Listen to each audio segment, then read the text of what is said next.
My son's teacher demanded child support since he got her pregnant. But the DNA test exposed another family dynamic. I'm 45M, and yeah, I know it's weird to spill your family drama online, but I really need to get this twisted story off my chest.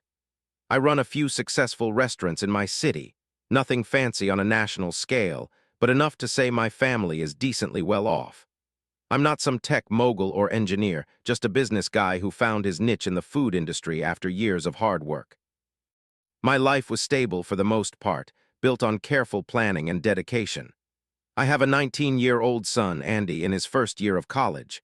He's a chill kid, pretty shy, especially around older women, and he's never been the type to chase trouble. But somehow trouble found him in the worst possible way, and it would eventually uncover a family betrayal I never saw coming. About a month ago, my son came home looking pale and jittery. He'd normally just say hi and crash in his room, but that day he was visibly on edge. Later that evening, I heard him in a heated phone call, whispering things like, "I don't know what you're talking about, and I'm not the father." That was enough to make my heart thump hard. I confronted him after dinner, and at first he tried to brush it off. But I could see the fear in his eyes, the way his hands shook as he tried to act casual. Finally, after some gentle prodding, he broke down and told me everything. A former high school teacher, we'll call her Mia, had contacted him out of the blue, claiming she was pregnant with his child and demanding either marriage or substantial child support. The accusation itself was absurd enough, but what followed was like something out of a bad movie. Mia had been a substitute teacher at his high school just 6 months ago during his senior year. She'd only been there for a few weeks, and Andy swore up and down that nothing had ever happened between them. I believed him. My son's always been honest to a fault, and the idea of him having a secret affair with a teacher just didn't add up. The next morning, as I was sorting through restaurant receipts in the kitchen, our doorbell rang. There stood Mia, looking nothing like what I'd expected. She was probably in her early 30s, well-dressed, but with a wild look in her eyes that set off immediate alarm bells. She demanded to see Andy, her voice sharp and accusatory. I kept my cool, invited her in, and asked her to explain her side of the story. That's when things got really bizarre. She launched into this elaborate tale about how she and Andy had been secretly meeting after school, how they'd fallen in love, and how she was now 5 months pregnant with his child. But her timeline was full of holes. She claimed they'd been together during weekends when I knew for a fact Andy had been at soccer tournaments in other states. "Look," I said, trying to keep my voice level, "if you're certain Andy's the father, we can arrange a paternity test. That's the logical first step here." Her reaction was telling. She immediately became defensive, accusing me of trying to manipulate the results because of my connections in the community. She even suggested that I might bribe the lab technicians. It was becoming clear that this woman wasn't just mistaken, she was actively trying to scam us. But then she escalated things further. She pulled out her phone and showed me what she claimed were text messages between her and Andy. They were clearly fake. The writing style wasn't my son's, and the timestamps didn't match up with his schedule. When I pointed this out, she became hysterical. "You're all trying to protect him," she screamed. "I'll go to the media. I'll tell everyone how your family takes advantage of vulnerable women." That's when I'd had enough. I stood up my full height and told her firmly, "Ms. Mia, I'm going to ask you to leave now. Any further communication can go through our lawyers. And if you're really pregnant, we'll handle this properly through the courts with a paternity test. But these threats and accusations stop now."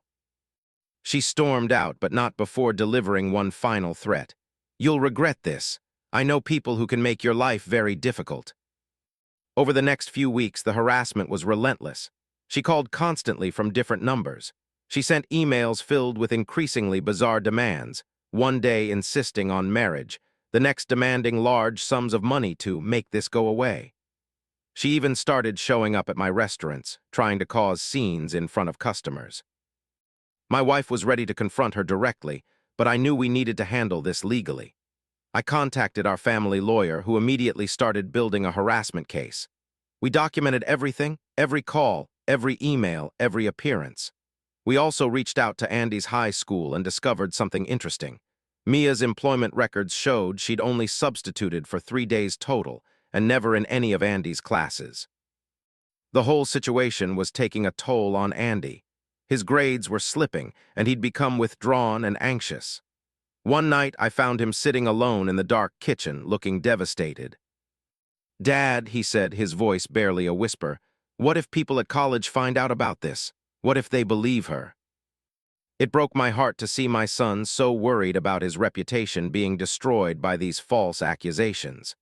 I promised him we'd fight this together, that the truth would come out. Little did I know then that the truth would be even more shocking than we imagined. When the DNA test results came back showing a 50% probability of paternity, I was initially confused and terrified. But then it hit me like a ton of bricks, Henry. Let me explain about my twin brother, Henry. We're identical twins, but that's where the similarities end. While I worked my way up in the restaurant business, Henry chose a different path. He was always looking for the easy way out, the quick score, the shortcut to success that never quite worked out. Our relationship had been strained for years. Every few months, he'd show up at one of my restaurants or my house, usually after losing big at the casino or getting involved in some get-rich-quick scheme. He'd talk about brotherhood, about how twins should stick together, but it always ended the same way, with his hand out, asking for money. Last year, things came to a head. Henry showed up at my house at midnight, drunk and desperate. He'd gotten mixed up with some loan sharks, owed them nearly $100,000. He was rambling about how they were going to break his legs, maybe worse. I'd heard it all before, but this time felt different. The wild look in his eyes, the desperation in his voice, it scared me. But I couldn't keep enabling him. I'd already bailated him out 3 times before, and each time he'd promised to change, to get help for his gambling addiction. Each time he'd blown through the money and come back for more. So this time I refused. The argument that followed was ugly. Henry screamed that I was betraying him, that I was hoarding my success while my own twins suffered. "You think you're better than me?" he'd shouted. "Mr. Successful Restaurant Owner, I'll make you pay, I'll take everything you have." I had to physically remove him from my property that night. As security escorted him out, he swore he'd make my life hell. I didn't know it then, but he was already plotting his revenge. The pieces started falling into place. The teacher, Mia, had targeted Andy specifically because she knew about his connection to me. This wasn't just about money, it was Henry's revenge plan. I hired a private investigator who quickly uncovered the connection. Henry and Mia had been dating for several months. They'd met at a casino where she was drowning in debt, and Henry, seeing an opportunity for revenge, had convinced her to participate in his scheme. He knew that with our identical DNA, any paternity test would show a match, and he could use that to extort money from me. The confrontation with Henry came 3 days after we got the test results.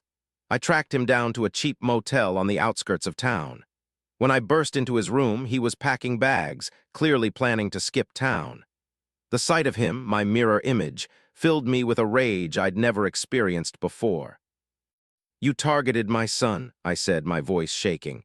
"Your own nephew." Henry had the audacity to laugh. "Welcome to rock bottom, brother. How does it feel?" What followed was decades of pent-up anger and resentment pouring out. We fought, physically fought, for the first time since we were teenagers. Security had to pull us apart. But by then, I'd already called the police, and they were waiting outside. The evidence against Henry and Mia was overwhelming. The private investigator had uncovered text messages between them detailing their plan. They'd been recording their phone calls with Andy, planning to edit them to make him sound guilty. They even had a fake ultrasound photo ready to use in court. Henry was arrested for extortion, conspiracy, and fraud. During his arraignment, he showed no remorse. He stared at me from across the courtroom with cold eyes, as if I was still the villain in his story. The judge wasn't sympathetic to his tale of family betrayal and gambling addiction. He was sentenced to 5 years in prison. Mia faced her own legal consequences. Beyond losing her teaching license, she was charged with multiple counts of harassment and extortion. She broke down during questioning and revealed everything about Henry's plan. The aftermath has been complicated. My parents, who had always tried to maintain a relationship with both of us, were devastated by Henry's actions. My mother couldn't believe one of her sons would deliberately harm her grandson. My father, who had always been harder on Henry, just shook his head and said he'd seen this coming years ago. Andy has struggled to process it all. Finding out his uncle, someone he'd looked up to as a kid, had orchestrated such a cruel plan just to get revenge on me. It's been tough for him to accept. We've started seeing a family therapist to work through the trauma of it all. My wife has been my rock through everything. She never trusted Henry, always said he had darkness in him that went beyond mere gambling addiction. When the truth came out, she wasn't surprised, just relieved that we could finally cut him out of our lives completely. The restaurants have actually done better since the scandal broke. Our local community rallied around us once the truth came out. Regular customers would come in just to show their support, and some even shared their own stories of family betrayal and manipulation. I've had to do a lot of soul-searching about my relationship with Henry. Could I have helped him more when we were younger? Should I have seen this coming? The therapist says these thoughts are normal but not productive. Henry made his own choices, and his resentment of my success doesn't justify what he did to Andy. Some nights, I still lie awake thinking about that DNA test result. 50%, the number that both proved Andy's innocence and exposed Henry's guilt. It's ironic that the very thing that made us identical twins became the key to unraveling his scheme. Henry's been writing letters from prison, alternating between apologies and accusations. I haven't responded to any of them. Some bridges once burned can't be rebuilt. The trust he broke wasn't just between brothers. It was between uncle and nephew, between family members who are supposed to protect each other, not cause harm. Andy's back at college now, focused on his future. The experience has changed him, made him more cautious, more aware of how people can manipulate and deceive. But it's also made him stronger. He stood his ground against false accusations, faced down adult authority figures who tried to intimidate him, and came out the other side with his head held high. As for me, I'm learning to let go of the guilt. I couldn't save Henry from himself, but I could protect my son from Henry's revenge. Sometimes that's the best we can do as parents, shield our children from the darkness in our own past. The restaurants keep me busy and life goes on, but I'll never forget the look in Henry's eyes as they led him away in handcuffs, a mixture of hatred and something else. Maybe regret? I'll probably never know.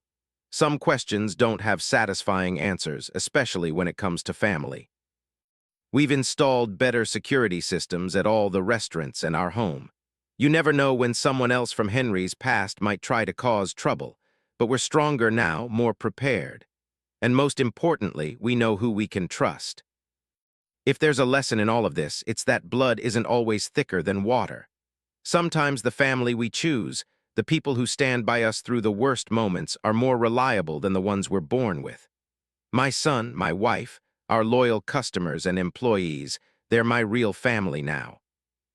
Henry will be eligible for parole in 3 years. I don't know what I'll do if he tries to contact us again.